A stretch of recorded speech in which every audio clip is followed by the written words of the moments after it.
Hello everyone and welcome back to my YouTube channel. It's your favorite girl here, Ella. If you're new here, thank you for stopping by. Please remember to like, share, subscribe, turn on the notification bell so you get notified whenever I post my video. Leave me a comment in the comment section whilst watching or after watching today's video, and share. If you're a returning subscriber, thank you so much for coming back to watch my videos, riding with me through this journey.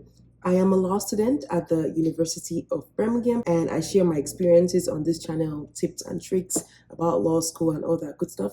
Everything here about my journey is on this channel. Now, before we proceed into today's video, I just want to say a huge thank you to every one of you who have newly subscribed to this channel. Over the weekend, I see that we crossed a little over 100 subscribers, and I'm very, very grateful. Please remember to keep sharing, keep liking, keep subscribing, and engaging with this channel so we can all grow together.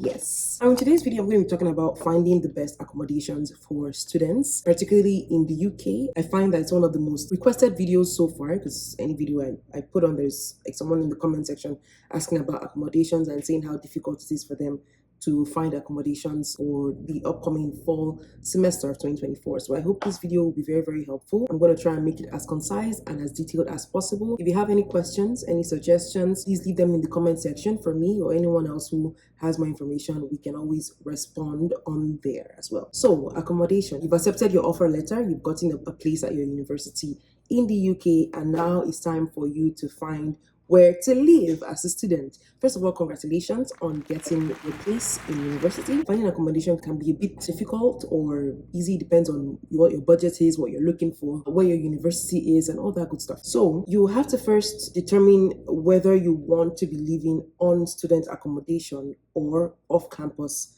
in a private residence. So I'm going to say you have to narrow down what you want according to a scale of preference. If you've done economics, you know what a scale of preference is. You take out your ruler and your pen and figure out what is most important to you. Is this your first time going to uni, straight out of high school or A-levels? Or are you a mature student? Do you want to live on campus in student housing, or do you want to live off campus in a private residential space? If you're living in a private residential space, do you want this to be a student accommodation or like a private student accommodation, or do you want it to be like a professional, where professionals stay, you know, people with children? There are different types of accommodation styles. So you have to narrow down what you want first. Now, if you want to live on campus, obviously you have to be a student. I found that last year when I was going into university, UCAS, which is a system where we all apply to for university in the UK, they sent a couple of emails over the summer about student accommodations. The university will also send you emails about their own university accommodations, and if you're interested in that, all you have to do is to click on those links in their emails, follow through, you know, ask questions to the university housing services, decide on the type of accommodation you want. Different schools have different ranges of accommodations. I didn't stay on university housing in the UK just because I did that throughout my undergrad degree here in Canada, and I wanted a different experience for myself. I wanted to be a commuting student. I was and I still am a commuting student to school, but that was my own preference. However, people have different things that work for them. Some people might want meal plans, which you have to pay with your university accommodation. Not all university accommodations have kitchens for students. If you don't want to cook, different things come with university accommodation. So it's best to find out from your university about what they are offering to students. Now, for University of Birmingham, there are lots of student accommodations, but what I found is that some of them were a bit farther away from school. So for example, accommodations in the Vale, they were like 15 to 20-minute walks, according to my course mates and friends that lived over in that area. I think that was one part of campus I never even got to visit just because of how far it was. Hopefully in my final year I'll be able to go check them out. However, there are other accommodations closer to campus. So if you're looking at student accommodations, look at the distance, because you might hear or learn that this is a university accommodation, but in actuality, it's quite far away from where your lectures will hold. You might have to take a bus, or you might have to take on a long walk to university. I don't want to be walking for 20 minutes in the winter, so that's my preference. But if that's your preference, then it's totally up to you if you're looking at budgeting and financing. So that's one for university accommodations. Another thing for university accommodations is most of the time I found that in the UK you have to move out after first year for the most part. So that's something you have to have at the back of your mind. Once your first year is over, you have to start looking for other housing in the university that is not part of university housing, because the university accommodation is mostly reserved for first year students, which kind of makes sense. It's your introduction to school. It takes the hassle off. At least you have a guaranteed spot. When you claim a spot and pay for it, you kind of know where you're coming to in school. So that's one thing to look out for as well. Now, if you've decided not to stay on university accommodation, you've opted for private housing, you can either choose, like I was saying earlier, either a private student housing. So these are like places where people from different universities live.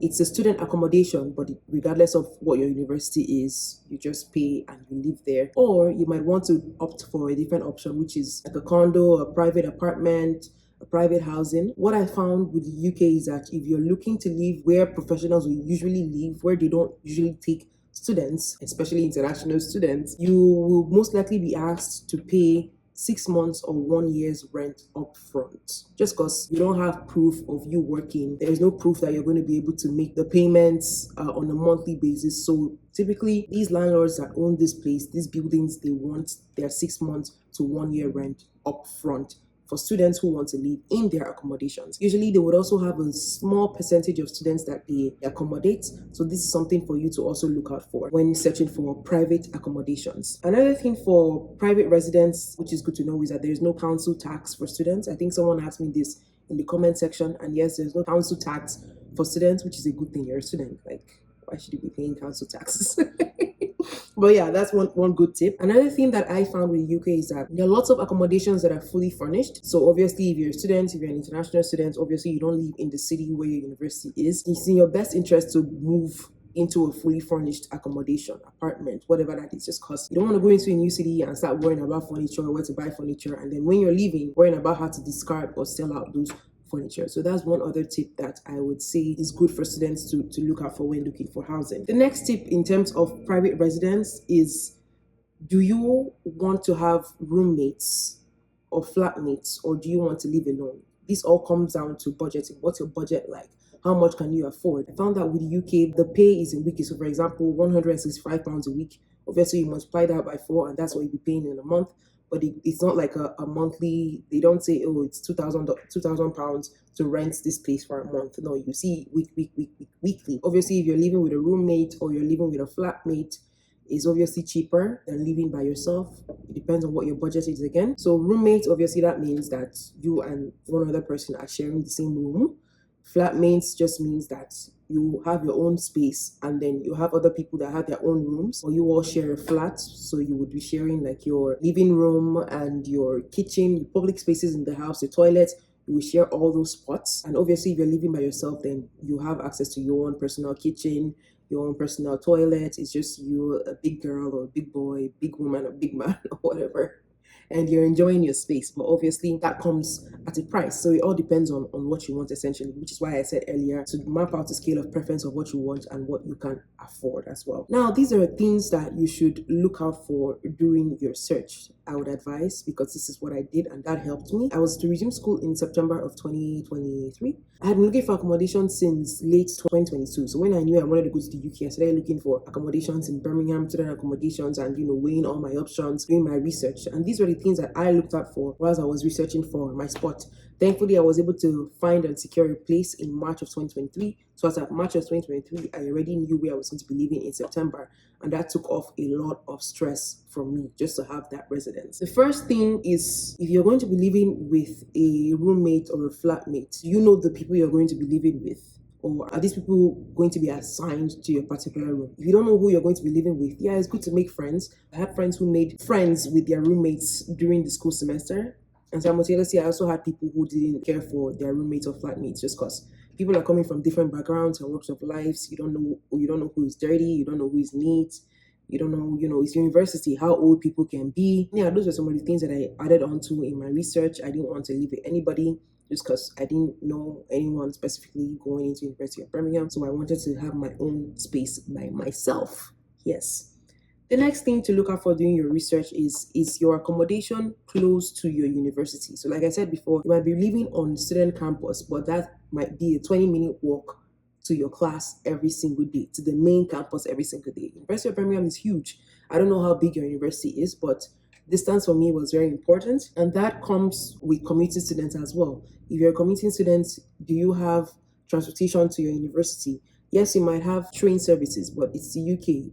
There are train strikes. Sometimes you don't even know when it's going to happen. Do you have access to the buses close to you, close to your accommodation and close to your university? Those are some things to look out for, just in case for, some random rainy days. With distance too, if you're going to be like a latecomer to class, calculating the driving distance between your university and your accommodations, if you want to take an Uber and things like that. Distance matters. Transportation services matter as well. These were things that I looked out for when I was searching for my own accommodation in my first year. The next thing is for private student residences. I don't know about university accommodations since I didn't live there. You might have to get a guarantor if you don't want to pay everything up front. By everything, I mean your entire 1 or 6 months rent up front. They would need a guarantor. There are some companies that provide guarantor services. Depending on where you're going to live, they might share some references with you, and it's up to you to pay people to be your guarantor. Or if you have family or friends in UK that sign up to be your guarantor, then you can also do that. Guarantors are people who would sign with you to say, obviously, if anything happens, if this person is not paying rent, then hold me responsible. That's what a guarantor does. That's for people who don't want to pay all their rents up front. And I think your guarantor has to be in the UK per se. I believe so. Yes. The next thing to look out for private student housing is, do you want to pay your bill separately or do you want it to be all included? For example, do you want to have a place where once you pay your rent, you don't have to worry about anything else? Or do you want to be in a place where your water bill fluctuates, you have to pay a separate light bill, you have to pay separately for internet, you have to pay, what other bills do people pay? Internet, light, water, and electricity. Electricity is light. Anyways, so, but if you're living in a fully funded accommodation, all bills included, you don't have to worry about that. Once you've paid your rent for the week, for the month, for the year, then everything is fixed. You don't have to worry about having fluctuating utility bills over the months. I would opt for paying for a fully all-inclusive accommodation just because I didn't want to care about having different bills, fluctuating bills over the months. I don't like stuff like that. So that's what I would opt for as a student, but it's entirely up to you and what your budget is. Also, like I said before, fully furnished apartment for students is also nice. And another tip is some private student residents offer events, and I liked that as well. I was going for events all through my undergrad degree. I had a job that also allowed me to create events for students, so I wanted a private accommodation too that had student events as well. It was just nice. Sometimes you come back from school and then there's an event happening, there's food, there's snacks, and I don't have to worry about dinner. It was just nice. It was also a nice way to connect with people as well. The next thing for your research is looking at the living area and the safety. Don't go live in a place that is unsafe for you as a student. As we all know, during winter, the day gets darker. So there are longer nights and shorter days. Sometimes if your class finishes by 6 p.m., everywhere is already dark. You want to be in a safe environment when you're walking to your train station, to the bus, different routes. Yeah, those are things to look out for. Safety is very, very important. Also, I looked out for markets close by, shops close by, beyond transportation, just because I'm not only going to be going to class. I knew I was going to go grocery shopping. I was going to be going out from time to time with my friends. So I wanted a spot that was really, really kind of close to everywhere around me, either bus distance, train distance, or walking distance. Those were some things that I also looked out for in my search. Another thing that I didn't look out for, but took me by surprise, was the cost of laundry. So my accommodation had laundry services. I don't know if every accommodation has. It's something that you should probably ask for, or if you have to go outside your accommodation to search for a laundry mart, a place to do a public laundry service. But my accommodation's laundry is very expensive. So I believe that the washing for one cycle washing is £3.60 and the dryer is £2.10. That's the cost of the laundry at my accommodation. I've forgotten the name. It's Circuit. I think it's Circuit that we use, Circuit Laundry, but it's really, really, really, really expensive to do laundry. So you can budget about £15 plus for monthly monthly laundry, and I think that's really expensive. I have friends who live on campus and their laundry services is obviously way cheaper than what I'm paying. But that's just a thing for you to note if you care about that.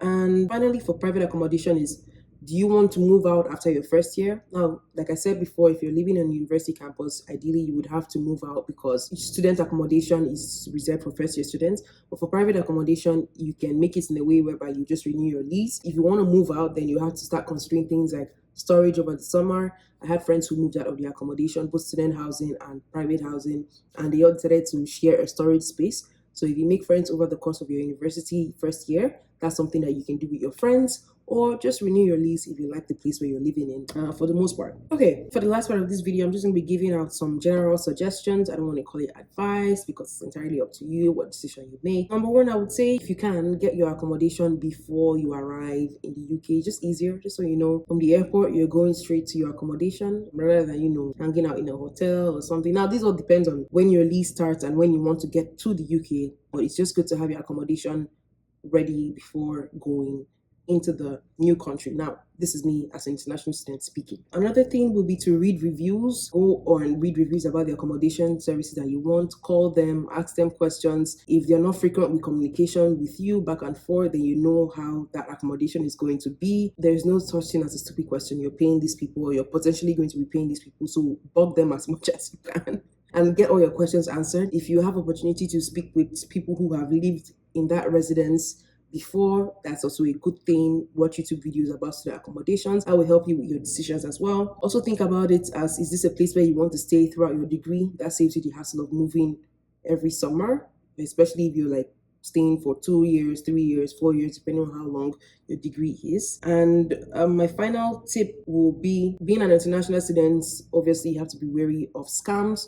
So contact your university, even if you want to live off campus, and ask them for tips. You don't want to find that you've paid a scammer all your rent money before coming to the school, before coming to a new country, and then you realize that, oh my God, you've been scammed and you've been duped. So contact your university for more tips. If you're going to be living off campus as well, they can have services that would also help you out with that. And finally, I would suggest that you go to the housing website. So for example, there are different websites that pulls all different accommodations together. So for example, the popular one that I know is Amber Students, where you can find different types of accommodations on there. But what I did is, beyond Amber Students, I will go to those individual student accommodations into their websites and see what their rates are, see what the reviews are. That's another tip that I have for you. So this video has been long, and I hope that you really enjoyed it. If you've not done so, please remember to like, share, subscribe, leave me a comment in the comment section if you have any questions or suggestions, and share as well. I will catch you all in the next video. Bye.